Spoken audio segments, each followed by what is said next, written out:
Hey you guys, happy Wednesday. So as promised, here's a little fence update. We got the fence completely done. I think it was Monday, and I gave the tulip tour on Monday instead of Tuesday because I thought we might have a storm. And thankfully we didn't end up getting any bad weather or anything like that. And actually we hardly got any rain, which was super disappointing. But nonetheless, I wanted to give you guys an update on the back fence. I am totally in love with the color. I'm so happy we painted the fence, and let's turn around and check it out. All right, so this is the view when you walk into the backyard. I think the fence and the color provide the perfect backdrop for some of our darker patio furniture and the gray patio furniture, but most importantly, the plants. And so this green and chartreuse green color looks outstanding with the fence color. I'm super happy. I wasn't planning on planting a lot of lime green back here, but after seeing this, I definitely will be planting a lot more lime green. I also think once we get some of the purples and pinks that are kind of my standard colors every year, I think it will pop off of the black as well and just look really good. Overall, I couldn't be happier with the fence color. It also matches our pots that we had at the other house. We didn't buy these when we moved in here. We had these at our other house, and that, along with the fence color and the trim, are all the same color. And I think it just brings a cohesiveness back here that it was kind of not missing before, but I didn't know it was missing. You know what I mean? So I think it looks really good. And the darker it gets and the later in the evening it gets, the more the fence just totally disappears, and then we're just sitting on the patio with the string lights, and it just makes the space feel so much bigger than it actually is back here. So you can see there in the bottom right hand corner that I still need to get those roses planted. Those are on my agenda for this weekend. And I got the juniper standard trimmed up last weekend as well, and the barberry, the lime green barberry, looks so good back here with the fence. I'm not a huge barberry fan, and I don't particularly love the red ones, but the chartreuse green with the black fence just looks so good. And I will probably be planting more of these. And the only reason that I'm not a huge barberry fan is just because I don't like to garden with gloves on. And the same with roses. I don't really like to deal with plants that I have to garden with gloves on. But this is a super drought tolerant, tough plant for us here that really provides year-round interest. So those just found themselves a permanent home exactly where they are. And then we'll probably be getting some more friends for them. And I think the fence also just really accents the branch structure on the snowball viburnum. I think it really makes it pop. I think it makes the branching structure on that, well, it's more like a tree, but it's actually a shrub. It just makes it so much more prominent, which I absolutely love, because at our other house, we left one of our yopons that was directly behind the kitchen sink, and it had like a contorted 3 trunk that I trimmed up over the years that I love. If I could have picked that up and taken it and planted it here, I most definitely would have done that. But over here in this corner, I think a drift all from about right here all the way over into this area of white roses would look fantastic. And specifically a variety that doesn't need to be deadheaded or pruned to bloom, because I don't really want to get back there and all that to be pruning and trimming roses all of the time, because these Nandinas will probably come out back here. I'm not a huge Nandina fan. I like the new Nandina. I think it's called, is it Limelight? It's lime something. And I do like that Nandina because it's not red. But those will probably be going, and I'll have to pick something else as a taller backdrop for back there, because I think in that space back there, height is important. But we'll figure that out kind of as we go. I'm not sure exactly what we're going to do back there. I did mention that I may want to plant a taller evergreen in a blue color back there, maybe a spruce or something like that. But we also have to be careful because we have the power lines here as well. I'm Try not to look too long at those. They're really ugly. But we have to be very careful because OG&E, after the last ice storm, really got strict on what could be planted back there. They got really strict on their 10-foot rule from the power lines. Anything that's within 10 feet of the power lines is going to be fair game for OG&E to come trim up if they deem it necessary. So I don't really want to get into that situation because that would just break my heart if I grew something that ended up having to be either taken out or really cut back by OG&E.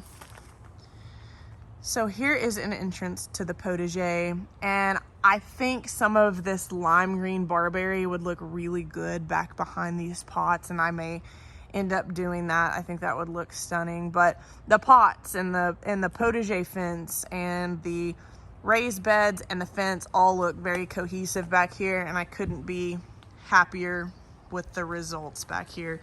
We do need to continue the brick path here, but that is just kind of on the to-do list, and it'll get done when the people that do the brickwork have time to do it. So this for me, you guys, is a space that I can come when I'm in a bad mood, when I've had a bad day at work, when I'm in a great mood, when I want to just get a glass of wine and come back here and stroll and take a look, or when I want to get a glass of wine and come out here and cut some cut flowers for some arrangements. I really wanted this to be meditative for us back here, and just a place to come whenever we want, really, and it be a beautiful place. And most of the decisions that we made back here were based on functionality and aesthetics. So like the height of the beds, that was an aesthetic / functionality thing. So a lot of people ask, well, why did you not do the beds a little bit higher so you don't have to bend down? Well, we have the ability to work low to the ground, and while we still have that ability, we chose to go with that height just so that we could keep that aesthetic look that we were going for. And so that's why we did that. But we can always, our choice of lumber also played a role in it. We could always just get more lumber and add that to it in the future if we wanted to. It's just some screws and more lumber. And you can see the hanging baskets back there as well. I'm hoping to get the hanging baskets changed out this weekend because I need to put something in there that's going to be very heat and drought resistant. So I think I'm going to go with lantana in the hanging baskets back here because this gets hot afternoon sun.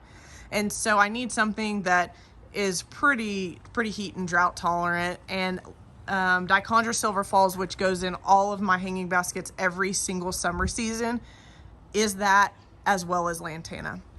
So that's probably what will be going in these hanging baskets back here. And then as for this bed, I'm looking for a trellis that I find aesthetically pleasing because I want it to be functional, but I also want it to be pretty. So I'm trying to find something there, and I'm looking on Gardeners, and I'll come up with something. But let me also show you, see if you can get a close look. This is kind of hard to see, but you can see all of the germination. These are the Cosmos, and I think there's only one of the Cosmo varieties that I planted out of 5 that hasn't germinated yet, and that's the Bonbon. And then let's see over here, you can see all the germination. These are all zinnias, and those are starting to come up. And you guys, I was also a little bit skeptical because I do work a full-time job as well as my husband, and we can't always come home for lunch and water these beds overhead a couple times a day. So the top layer of soil did dry out a couple times. These are the baby's breath. And so the top of the soil did dry out a couple times, and you really shouldn't allow the top of the soil to dry out. But we have full-time jobs, and so I was a little bit skeptical. I was really nervous about the germination, but you know, seeds are pretty resilient, and I basically watered these once a day since Saturday, and it's been pretty hot and pretty windy, and they've already germinated. So super, super pleased with that. Something else is I want an arbor for this space right here. The arbor that I want isn't in the budget right now. So maybe one of these years I will get that arbor. I've had my eye on it for a long time and I wanted it for our other house and I could just never actually pull the trigger. So maybe one day, we will see.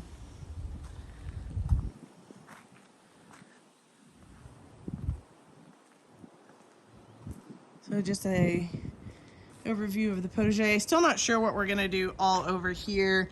These alliums are getting ready to bust out and bloom. In fact, some of them have already started to bloom. Let's see if I can find one over here.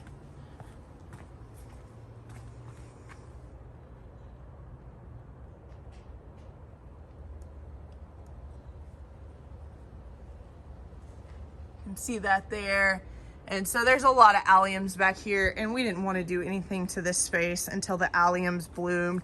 And I'm not sure if we'll be changing that side over there drastically or not. Initially, I thought I may want a couple more raised beds, but really I don't think that's going to be necessary. I think 6 is going to be plenty. So still thinking on this side over here.